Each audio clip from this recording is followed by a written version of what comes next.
गुरु की शिक्षा ने बदल दी एक राजकुमार की जिंदगी। एक सुंदर राज्य, एक खुशहाल राजा। बहुत समय पहले की बात है। एक सुंदर और समृद्ध राज्य था जिसका नाम सौम्यपुर था। इस राज्य का राजा था राजा रामधन। राजा बहुत ही न्यायप्रिय, दयालु और धर्म पर चलने वाला इंसान था। प्रजा उसकी खूब तारीफ करती थी क्योंकि वह सबके सुख दुख में साथ खड़ा रहता था।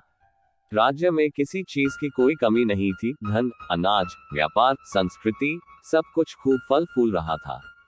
लेकिन कहते हैं ना, कोई भी जीवन पूरी तरह से परिपूर्ण नहीं होता। राजा रामधन के जीवन में भी एक बहुत बड़ा खालीपन था। उसकी कोई संतान नहीं थी।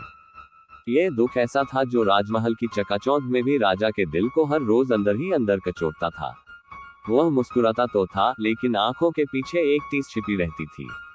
रानी भी दिन रात भगवान से यही प्रार्थना करती रहती कि उन्हें संतान सुख प्राप्त हो। एक अरमान जो पूरा हुआ। वर्षों की तपस्या, पूजा पाठ और तीर्थ यात्राओं के बाद अंततः एक दिन वह घड़ी आ ही गई। रानी ने एक सुंदर बालक को जन्म दिया। पूरा राज्य खुशी से झूम उठा। चारों तरफ ढोल नगाड़े बजने लगे, महल में दीप जलाए गए, मिठाइयां बंटी और कई दिनों तक उत्सव चलता रहा। राजकुमार का नाम रखा गया नंदन सिंह। चूंकि यह बच्चा राजा रानी को बहुत सालों बाद मिला था, वो भी लाखों मन्नतों और पूजा पाठ के बाद, इसलिए उसका पालन पोषण बहुत लाड़ प्यार से हुआ। लेकिन कहते हैं न, अति हर चीज की बुरी होती है। बिगड़ता राजकुमार। जैसे जैसे नंदन बड़ा होने लगा, उसका व्यवहार बदलने लगा।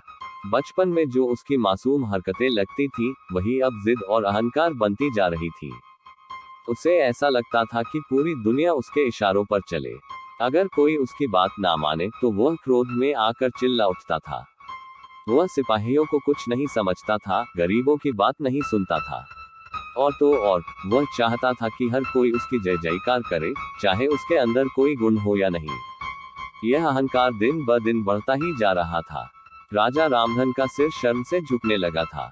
लोग दरबार में शिकायतें लेकर आने लगे थे। महाराज, राजकुमार हमें डरा रहा है, उसका व्यवहार दिन प्रतिदिन खराब होता जा रहा है। राजा की चिंता और गुरु का सुझाव। राजा रामधन ये सब देखकर बहुत परेशान रहने लगे। उन्होंने एक दिन दरबार में अपने मंत्रियों और विश्वसनीय सलाहकारों की बैठक बुलाई। मैं बहुत चिंतित हूँ, राजा बोले। राजकुमार का व्यवहार अगर ऐसा ही रहा तो ये राज्य जिसे हमने इतने प्रेम से सींचा है, बर्बाद हो जाएगा। सब लोग मौन थे। अंत में एक बुद्धिमान मंत्री ने सुझाव दिया, महाराज, नंदन को सही मार्गदर्शन की आवश्यकता है। उसे किसी अनुभवी और तपस्वी गुरु के पास भेजना चाहिए। मैंने सुना है गुरु राधा गुप्त के आश्रम में जाकर सबसे बिगड़े हुए लोग भी सुधर जाते हैं। राजा को यह सुझाव बहुत अच्छा लगा। उन्होंने उसी क्षण नंदन को गुरु राधा गुप्त जी के आश्रम भेजने का निश्चय कर लिया। गुरु के आश्रम की शुरुआत। अगली सुबह राजा स्वयं अपने पुत्र को लेकर गुरु राधा गुप्त जी के आश्रम पहुंचे। उन्होंने गुरु जी से एकांत में बात की और नंदन के व्यवहार के बारे में विस्तार से बताया। गुरु जी मुस्कुराए और बोले, महाराज, आप निश्चिंत रहें। जब आप अगली बार अपने पुत्र से मिलेंगे तो गर्व करेंगे। राजा को कुछ शांति मिली और वे नंदन को वहीं छोड़कर राजमहल लौट गए। पहला सबक, भिक्षा से भोजन। अगले दिन सुबह आश्रम के एक शिष्य ने नंदन से कहा, अगर तुम्हें भोजन चाहिए तो जाकर भिक्षा मांगनी होगी। नंदन क्रोधित हो गया, मैं कोई भिखारी नहीं हूँ, मैं राजकुमार हूँ। शिष्य शांत स्वर में बोला, यहाँ हर कोई बराबर है। अगर खाना चाहिए तो शाम तक भिक्षा मांगो, नहीं तो भूखा रहना पड़ेगा। नंदन ने अकड़ में आकर भिक्षा नहीं मांगी और शाम होते होते भूख से बेहाल हो गया। लेकिन भोजन नहीं मिला। अगले दिन वह मजबूरी में भिक्षा मांगने निकला।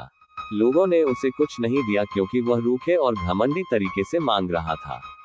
लेकिन जब वह लौटकर आश्रम में सभी के साथ बैठा तो उसे थोड़ा बहुत भोजन मिल गया।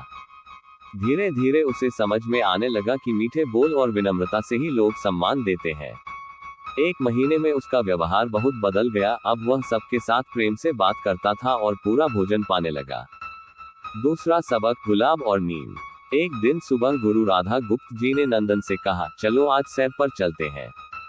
रास्ते में उन्होंने खूब बातें की और एक सुंदर बाग में पहुंचे। वहां तरह तरह के फूल खिले थे। गुरु जी बोले, बेटा, पूजा के लिए कुछ गुलाब के फूल ले आओ। नंदन दौड़कर गया और सुंदर सुगंधित गुलाब ले आया। अब गुरुजी बोले, अब जरा नीम के कुछ पत्ते भी तोड़कर लाओ। नंदन लाया। गुरुजी ने कहा, अब गुलाब को सूंघो और बताओ कैसा लगा। नंदन बोला, वाह, इसकी खुशबू तो मन को मोह लेती है, बहुत सुंदर। गुरुजी ने फिर कहा, अब जरा ये नीम के पत्ते चख कर देखो। जैसे ही नंदन ने नीम चखी, उसका मुंह कसला हो गया। वह थूकने लगा और पानी ढूंढने लगा। गुरुजी हंस पड़े। नंदन बोला, गुरुजी आप क्यों हंस रहे हैं? गुरुजी बोले, बेटा, जैसे तुम्हें गुलाब पसंद आया और तुमने उसकी तारीफ की, वैसे ही नीम का स्वाद कड़वा लगा तो तुमने उसकी निंदा की। ठीक वैसे ही जब तुम्हारे अंदर गुण होंगे तो लोग भी तुम्हारी तारीफ करेंगे, लेकिन जब तुम घमंड और क्रूरता दिखाओगे, तो वे दिल से तुम्हें पसंद नहीं करेंगे। परिवर्तन की शुरुआत। गुरुजी की यह बात नंदन के दिल को छू गई। उसके अंदर कुछ बदलने लगा था। अब वह सुबह सुबह आश्रम की सफाई करता, छोटे बच्चों को पढ़ाता और बुजुर्गों की सेवा करता। एक दिन उसने गुरुजी से कहा, गुरुजी, अब मैं वापस महल जाना चाहता हूँ। मैं वहां जाकर अपने व्यवहार को बदलकर दिखाऊंगा। गुरुजी ने सिर पर हाथ रखा और आशीर्वाद दिया।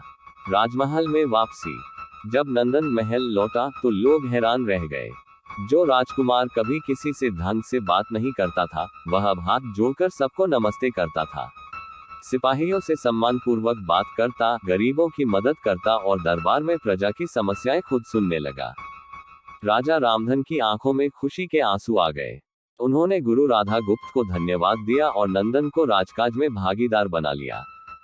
न्यायप्रिय राजा की शुरुआत। कुछ वर्षों बाद राजा रामधन ने राज्य की जिम्मेदारी नंदन को सौंप दी। और सच में नंदन एक दयालु, समझदार और न्यायप्रिय राजा बन गया। प्रजा उससे बहुत प्रेम करने लगी। राज्य और अधिक खुशहाल हो गया। कथा का सार, सीख जो जिंदगी बदल दे। इस कहानी से हमें यही सीख मिलती है कि गुण ही इंसान को महान बनाते हैं। केवल पद, धन या ताकत से कोई बड़ा नहीं बनता। विनम्रता, मीठे बोल और सेवा का भाव ही सच्चा राज है। अगर आप चाहते हैं कि लोग दिल से आपकी तारीफ करें, तो पहले अपने अंदर अच्छाइयां पैदा करनी होंगी। गुरु की शिक्षा से बदला जीवन, यही इस कहानी का सार है। जो हम सीखते हैं, वही हमें दिशा दिखाता है और सही गुरु मिल जाए, तो जीवन ही संवर जाता है।